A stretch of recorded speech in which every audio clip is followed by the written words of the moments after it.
नमस्कार। तो आज जिस मुद्दे पे बातचीत करने में आया हूँ वो है मुंबई में ड्रग्स का रैकेट का जो जांच कर रहे हैं समीर वानखेड़े, उनके खिलाफ हो रहे षड्यंत्र। जिस तरह की खबरें आ रही हैं अति दुर्भाग्यपूर्ण और भारत के राजनीति में घुसी गंदगी को उजागर करने वाला एक कड़वा सच प्रतीत होता है। वो है कैसे दिख रहा है, स्पष्ट दिखाई दे रहा है। मतलब आपको बता दूं कि मुंबई में काफ़ी ड्रग्स का सिस्टम ऐसा फैला हुआ है। तो उसको रोकने के लिए पिछले 2 सालों से समीर वानखेड़े नाम के आईएएस ऑफिसर के नेतृत्व में काम हो रहा है और लोग पकड़े जा रहे हैं, बड़े बड़े लोग भी पकड़े जा रहे हैं। और इस कारण से वहाँ के जो ड्रग्स के सपोर्टर लोग हैं वो परेशान हैं। हाल ही में शाहरुख खान का बेटा भी इस मामले में अरेस्ट हुआ और भी कई लोगों के नाम हैं। इसके कारण वहाँ का एक मंत्री है नवाब मलिक नाम का, उसका खुद का भी बेटा और घर में कोई बेटी वगैरह इस मामले में आरोपी हैं। शायद उनको भी जेल हो सकती है। तो ये एनसीबी बिना किसी दबाव के, नारकोटिक्स कंट्रोल ब्यूरो बिना किसी दबाव के अपना काम कर रही थी और लोगों को जो भी इस तरह के काम में पकड़े जा रहे हैं उनको पकड़ के जेल में डाल दे रही है। तो ये तो मतलब ठीक है। अब जब शाहरुख खान के बेटा को पकड़ लिया, उसके बाद चैट्स हैं और जो भी सबूत होंगे, मैं यहाँ से बैठ करके ये चीज़ें तो नहीं जानता, पर उन सबूतों के आधार पर ही तो उसे जेल में रखा है और एक जज सुनवाई कर रहा है। जज को सारी चीज़ें बताई जा रही हैं। उसके बावजूद पूरी लॉबी, जो कि भारत विरोधी जो लॉबी है, क्योंकि इन लोगों का एक जो ध्येय है भारत विरोधी, वो एक ही तरह के लोग हैं, एक ही ग्रुप है और हर जहाँ पे गलत चीज़ों का सपोर्ट करना होता है और भारत का विरोध करना होता है तो ये पूरी लॉबी एक साथ शुरू हो जाती है। और क्योंकि हम लोग अब बेवकूफ़ नहीं हैं और ऑनलाइन चीज़ों का ज़माना है, तो जब एक ही लॉबी, एक ही लोग खास मुद्दों पे, जो कि भारत का जिसे अपमान होता हो, हिंदुओं का अपमान होता हो, वैसे मुद्दों को लेकर के जब भारत की बुराई करना शुरू करते हैं और सनातन धर्म के खिलाफ बोलना शुरू करते हैं, और हमेशा वो सेम लोग ही होते हैं, और उसी तरह का चीज़ जब दूसरा दिखाई देता है तो वो चुप रहते हैं। तो इससे स्पष्ट हो जाता है कि यही एक लॉबी है जो कि एक एजेंडा की तरह काम कर रही है और हमेशा से इनका यही कार्य रहा है। चाहे कुछ भी हो वे वही करेंगे, वे भारत की बुराई ही करेंगे क्योंकि वो एक एजेंडा के तहत काम कर रहे हैं। अब इस एजेंडा में कौन कौन शामिल हो सकता है, तो कौन क्यों नहीं। जब भारत की बुराई होगी तो इससे चीन और पाकिस्तान को फ़ायदा क्यों नहीं है? है फ़ायदा, बिल्कुल है। जब आंतरिक अशांति होती है तो कोई भी देश उतना मजबूत नहीं होता जितना होना चाहिए, या यूँ कहें कि उसका ध्यान बढ़ जाता है। तो विदेश की जो हमारी दुश्मन ताकतें हैं वो चाहती हैं कि भारत में किसी मुद्दे को लेकर के आंतरिक अशांति अगर होती हो तो हो जाए, तो इसके लिए वो फंडिंग भी करेंगे, अरबों में करेंगे। तो कहीं ना कहीं एक नेक्सस है, बाहर के लोगों का फंडिंग आता है और यहाँ एक लॉबी है जो कि अपने आप को बेच चुकी है।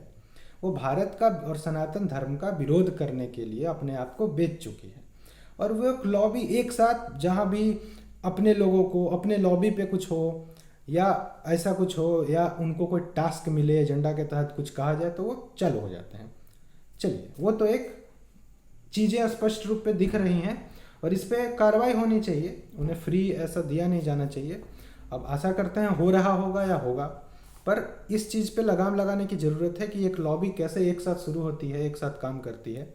इसका बहुत सारा एग्जाम्पल, एक छोटा सा एग्जाम्पल ये है कि ये जो उत्तर प्रदेश में किसान आंदोलन के नाम पर जो एक दुर्घटना हुआ था जिसमें कि एक गाड़ी चल गई थी और उसके बाद और भी लखीमपुर खीरी में गाड़ी चल गई थी उन पे, वो तथाकथित किसान थे, और उसके बाद फिर उन्हें उस गाड़ी में बैठे लोगों को जो है सो बुरी तरह तालिबानी तरीके से मार दिया था।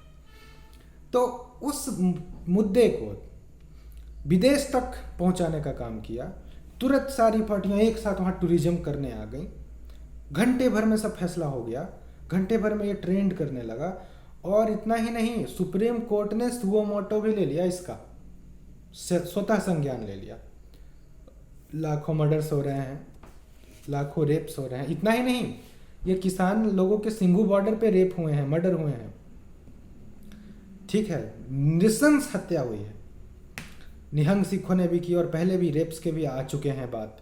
और कितने करोड़ों लोगों को हर दिन दुविधा हो रही है, उनको मुसीबत हो रही है, मुश्किल हो रही है वहाँ पे बॉर्डर जाम करने से।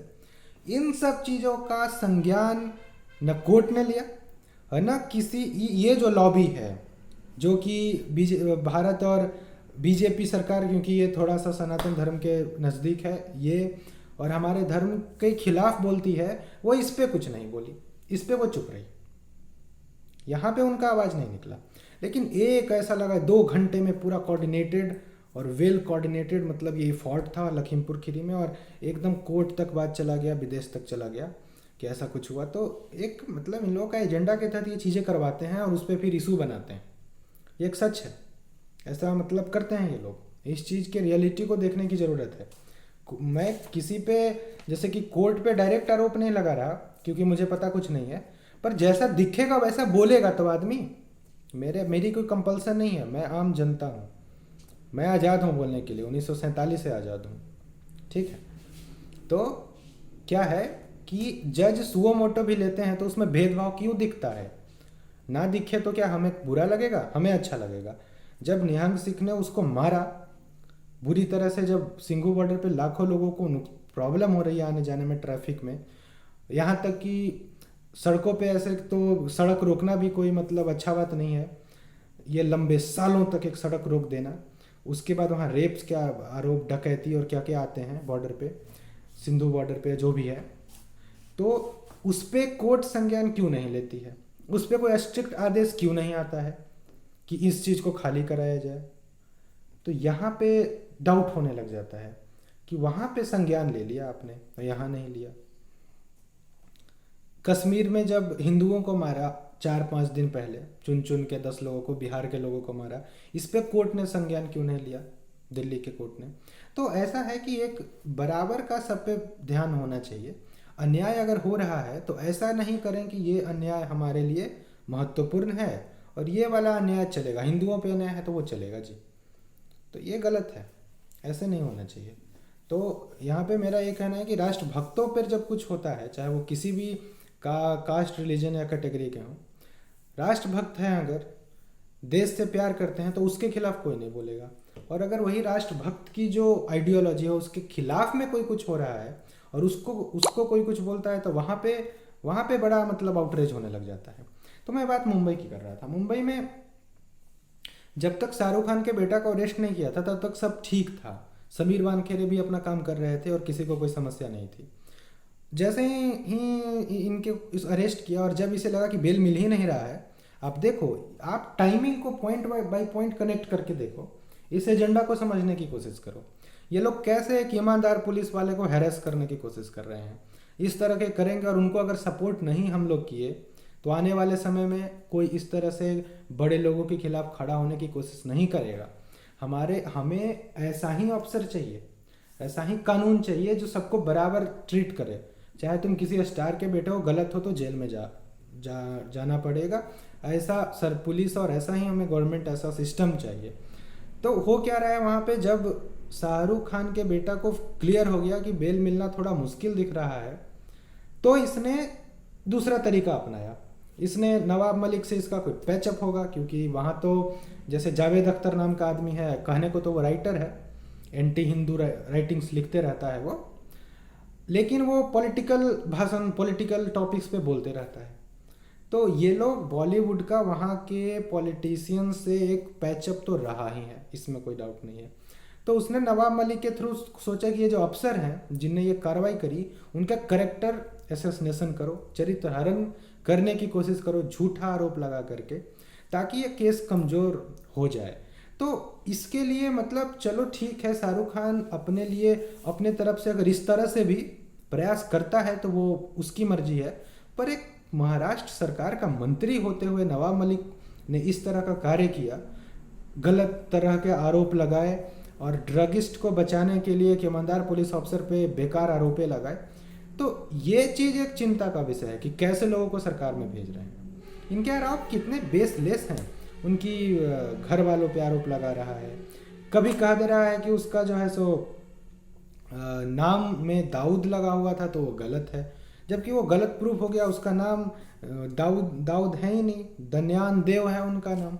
तो वहाँ पे दाऊद बोल रहा है, झूठ बोल रहा है, पता नहीं क्यों। और जो जिसका सच में दाऊद नाम है, जो कि भारत में आतंकवादी हमले करवाता है, मुंबई में करवाया चुका है, और ड्रग्स का सप्लाई करने का रैकेट वो जो भी चलाते रहता है, तो उसके खिलाफ तो एक शब्द नहीं निकलेगा इनसे, क्योंकि वो तो इनके दोस्त हैं। दाऊद इब्राहिम जो पाकिस्तान में बैठा है वो इनके दोस्त हैं, लेकिन और लोगों में दाऊद जोड़ करके ये गलत सलत बातें फैलाना चाहते हैं। और वो भी तब जब इसने शाहरुख खान के बेटा को अरेस्ट कर लिया और उसे बेल मिलने में दिक्कत होने लग गई, तभी इनको सारा डॉक्यूमेंट और सारा आरोप लगाने का जो है सो मौका मिला और फुर्सत मिला। पहले ये नहीं बोल रहे थे। और घूस ले मांग रहा है, भ्रष्टाचारी है। भाई घूस, वो तो शाहरुख खान के बेटा को जेल में डाल दिया। अगर घूस लेना होता तो पहले ही फ़ोन कर देता कि भाई तुम्हारा बेटा पकड़ाया है, हम उसको जेल में नहीं डालेंगे, बात मीडिया में भी नहीं जाएगी, हम उसको घरे भेज दे रहे हैं, मन्नत में भेज दे रहे हैं। तो कहा शाहरुख खान पैसा नहीं देता, 5 करोड़ 10 करोड़ क्या 20 करोड़ तुरंत दे देता। कहने का मतलब है कि ये कोई बात हुआ कि आप अपने मन से सोच के कुछ भी बोल दो कि चलो जी इसका चरित्र हरण हो जाए, इसके बारे में गलत चीज़ें फैल जाए, ताकि ये फिर ये जो केस है कमज़ोर हो जाए। अल्टीमेटली ये केस कमज़ोर करने की एक साजिश है और कुछ नहीं। अब क्योंकि ये मंत्री लेवल का है और मीडिया हमारी तो मसाला खोजती है, उसको पूरा लाइट दे दिया, लाइमलाइट दे दिया, यही चल रहा है। अब किसी एक अफसर जो है, एक अधिकारी अपना काम तो ड्यूटी तो कर सकता है, पर एक मंत्री से वो लड़ाई कैसे लड़ेगा अकेले की मैं बात कर, अकेले वो मंत्री से नहीं लड़ेगा। एक मंत्री पावरफुल होता है। पावरफुल इसलिए होता है क्योंकि आपने वोट दे के उसे गवर्नमेंट में बना दिया, गवर्नमेंट का मुख्यमंत्री ने उसे मंत्री बनाया, तो हम लोगों के द्वारा जो इकट्ठित पावर उसे मिला है, इसके कारण वो अपने टेन्यूर भर तो पावरफुल है ही है। तो उससे एक अफसर नहीं लड़ पाएगा अकेले, क्योंकि हमारे संविधान में उसे शक्तियाँ दी गई हैं, लेजिस्लेचर को शक्तियाँ दी गई हैं। तो ये चीज़ एग्जीक्यूटिव्स हैं तो लेजिस्लेचर को उनसे ज़्यादा शक्तियाँ दी गई हैं। इसके कारण ये चीज़ आप सोचिए कि ये तो सेंट्रल के लोग हैं तो काम कर भी पाए। अगर ये कोई अफसर मुंबई पुलिस का होता और वो कुछ करना चाहता, तब तो उसको ये जान मरवा देते, जेल डलवा देते, करने ही नहीं देते। जब तुम ड्रगिस्ट को बचाने के लिए इस हद तक गिर जा रहे हो कि उनके खिलाफ झूठा आरोप लगा रहे हो, नाम वाला आरोप लगाया वो गलत साबित हुआ, कुछ भी बोलते हैं हम, तो ये बिल्कुल दुर्भाग्यपूर्ण है। जब बंगाल में लाखों की संख्या में बांग्लादेशी घुसपैठिए अपना फर्जी आधार कार्ड बना करके वोटर बने हुए हैं, उसके खिलाफ क्यों नहीं बोले? तो वो भी तो गलत काम है। वो भी तो अपना रिलीजन, कोई कास्ट जो भी है, घुसपैठ करके आके यहाँ पे बैठा हुआ है। रोहिंग्या आके बैठा हुआ है, उसके खिलाफ नहीं बोले। और खिलाफ तो छोड़ो, उसका सपोर्ट करते हैं, रोहिंग्या का सपोर्ट करते हैं, बांग्लादेशी घुसपैठिया का सपोर्ट करते हैं। और ये आदमी जब ड्रग के खिलाफ में काम कर रहा है तो इस पे गलत सलत कि ये तो मुसलमान था, ये था, ये तो उसका एससी जो कैटेगरी है, शेड्यूल कास्ट, वो गलत है। मतलब बेसलेस आरोप लगा रहे हैं। और देख लीजिएगा, ये बस कैरेक्टर असैसिनेशन हो जाए, ताकि इन पे अगर कोई, देखिए नियम क्या है कि अगर किसी अधिकारी पे कोई आरोप लग जाए और जांच शुरू हो जाए, तो फिर वो अधिकारी थोड़ा सा मतलब केस वेस से हट जाता है, उसको थोड़ा या तो छुट्टी पे भेज दिया जाता है। अब आरोप जब क्लियर होगा, उसमें हमारा सिस्टम तो ऐसा ही है। सुशांत सिंह राजपूत का जो हत्या था, जो कि इन्हीं बॉलीवुड के लोगों ने किया है, तो क्या उसको न्याय मिल गया? सीबीआई काम कर रही है, 20 साल हो गया, कितना साल हो गया, 2-3 साल तो जो भी हो गया। मतलब हम लोग सोचे थे कि 2-4 महीना में जो है सो कुलप्रीत को जेल में डाल देगा ना, पर सालों हो गया, 2 साल हो गया। तो कहने का मतलब यहाँ का सिस्टम स्लो है। तो ऐसे में अगर किसी का कैरेक्टर असैसिनेशन आप कर दो, उस समय तो वो बात फैल जाएगी, वो केस से भी। और जब तक क्लियर होते होते ठीक है।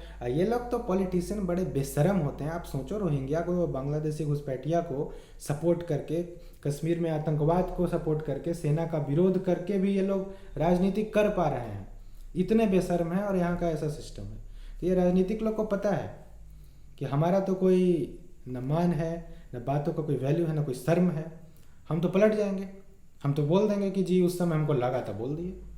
तो ये लोग बड़े इर्रेस्पॉन्सिबल लोग होते हैं। इस तरह के जो नेता बनने की कोशिश करते हैं लोग, ये लोग बड़े ही इर्रेस्पॉन्सिबल हैं।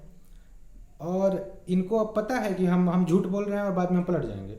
जब साबित हो जाएगा कि झूठ है, हम पलट जाएंगे कि हाँ जी वो गलती हो गया, या अरे हमको लगा, या बोल देंगे कोर्ट जज बिका हुआ है, कुछ भी बोल देंगे। ये तो बोल देंगे जज बिकल है, ये जो फैसला दे दिया कि डिफेमेशन केस मान लो करेगा और जीत जाएगा, तो बोल देंगे जज बिका हुआ है।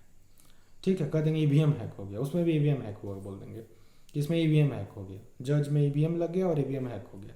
तो ये लोग बेशरम है, कुछ भी बोल सकते हैं। ये लोग कह देंगे कि डोनाल्ड ट्रंप को बोल करके जो है सो जज को खरीद लिया, ऐसे करके बोले लगेंगे ये लोग बड़ा बदतमीज टाइप के लोग हैं। तो मुझे बड़ा आश्चर्य हो रहा है और बड़ी गुस्सा आ रहा है कि एक समीर वानखेड़े काम कर रहा है, तुम उस पर पर्सनल अटैक करना शुरू कर दिए। भाई वो एक अफसर से मतलब नहीं है, वो एक संस्था है, नारकोटिक्स कंट्रोल ब्यूरो। ठीक है, उसका एक टेन्योर है, आज वो रहेगा, कुछ सालों में मे बी उसका ट्रांसफ़र हो जाएगा। ठीक है, लेकिन वो संस्था काम करती रहेगी, जो वो काम करके जाएगा, अगला जो आएगा वो उसी को फॉलो करेगा। तो एक संस्था काम कर रही है, तुम उसके अफसर का नाम तो हम लोग जानते भी नहीं थे, तुम नाम आउट कर दिए और उसको पर्सनल अटैक करने लगे। तो ये एक ड्रगिस्ट को बचाने के लिए की हुई गंदी साजिश है। और हम भारत की जनता, पूरी भारत की जनता की ओर से कहना चाहते हैं कि हम ईमानदार समीर वानखेड़े के साथ खड़े हैं, अकेले नहीं समझो उसे। और इस तरह के लोगों को जवाब दो, आप लोग छोड़ो मत। आने वाले चुनाव हों चाहे कहीं भी हो, इनको जवाब दो, इनको हराओ, इनको घर में बिठाओ। ऐसे लोगों को पावर्स मत दो जो कि तुम्हारे दिए गए, हमारे दिए गए पावर्स को ड्रगिस्ट को बचाने में उपयोग कर रहे हैं। बिना किसी बात के एक पुलिस पे आरोप लगा रहे हैं, पुलिस अफसर पे। ये कोई मतलब, तुम कोई मंत्री हो तो तुम वो वाला काम करो, उसमें जो भी तुम्हें जिम्मेवारी दी गई है वो काम क्यों नहीं हो रहा है, उस पर फोकस नहीं है। समीर वानखेड़े पे पूरा फोकस कर दिए तुम। बताओ कि समीर वानखेड़े मैंने काका खा रहे हैं, काका जो है सो मतलब उनका सिस्टम है, का है क्या है, वो भी सब झूठ। तो ये सब बदतमीजी लोग समझें, महाराष्ट्र के लोग समझें, जहाँ भी ऐसे लोग हैं वहाँ के लोग समझें, और ऐसे लोगों को थोड़ा इग्नोर करना शुरू करें, दूर रखें। और ये जो इस तरह से अब गलत बोलने पे दंड भी मिलना चाहिए इनको। कोर्ट और न्यायपालिका सोचे कि एक अफसर कैसे काम करेगा जब इस तरह से उसका चरित्र हरण करेंगे मंत्री होकर के। वो तो थोड़ा दबंग आदमी है, थोड़ा मतलब साहस दिखाया तो कर दिया, ऐसे तो लोग डर जाएगा ना भाई। बड़ा मंत्री से एक अफसर नहीं लड़ सकता है।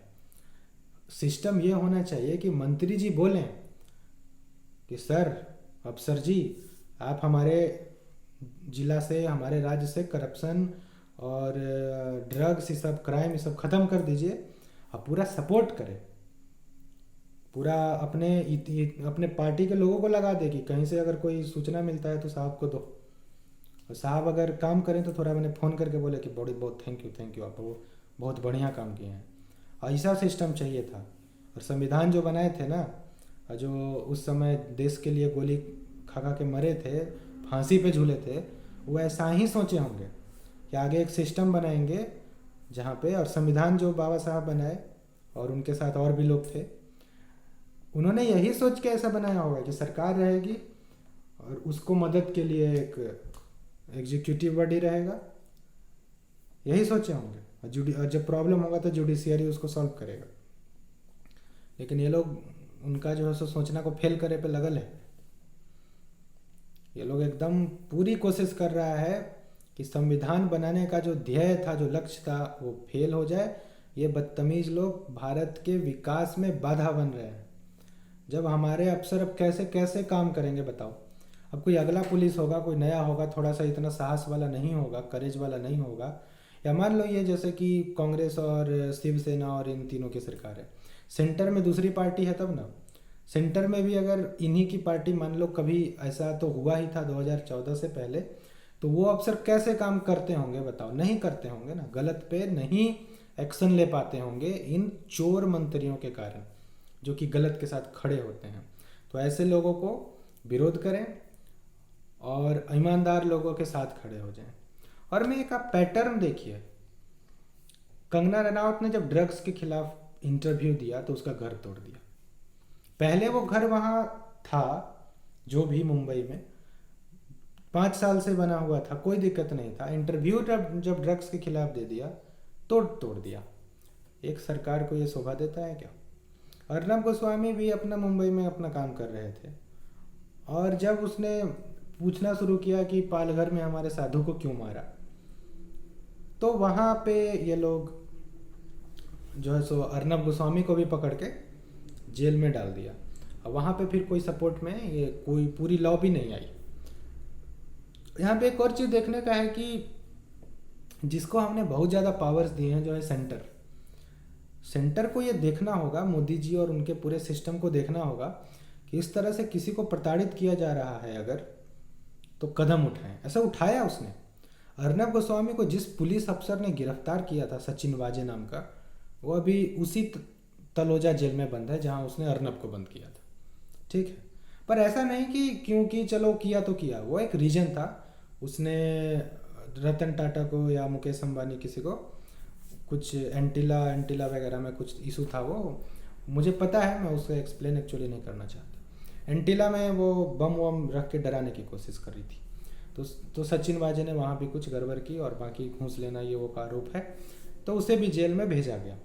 तो द पॉइंट इज कि ये चीज़ें और स्ट्रिक्ट होनी चाहिए। ये आदमी जो बोल रहा है नवाब मलिक नाम का, तो इसके खिलाफ भी एक्शन होना चाहिए। किसी के का करेक्टर असैसिनेशन नहीं कर सकते। और भी जो भी यहाँ पे गलत चीज़ें हो रही हैं, तो अगर सेंटर कुछ कर सकता है तो सेंटर को करनी चाहिए।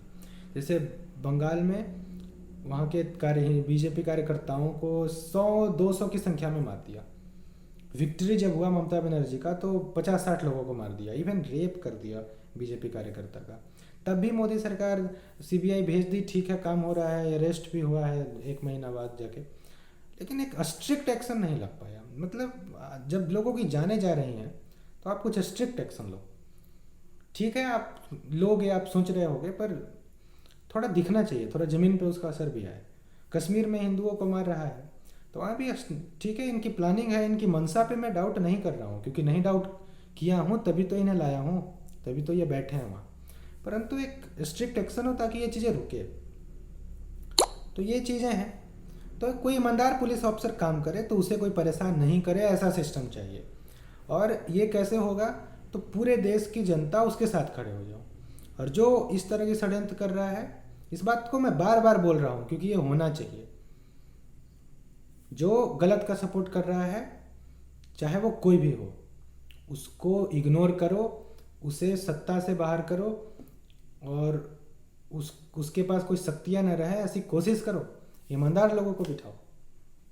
तो that's all about it. We all stand by Sameer Wankhede, and I hope he will continue doing raids on druggists and continue arresting those drug taking people. Thank you. जय हिंद, भारत माता की जय।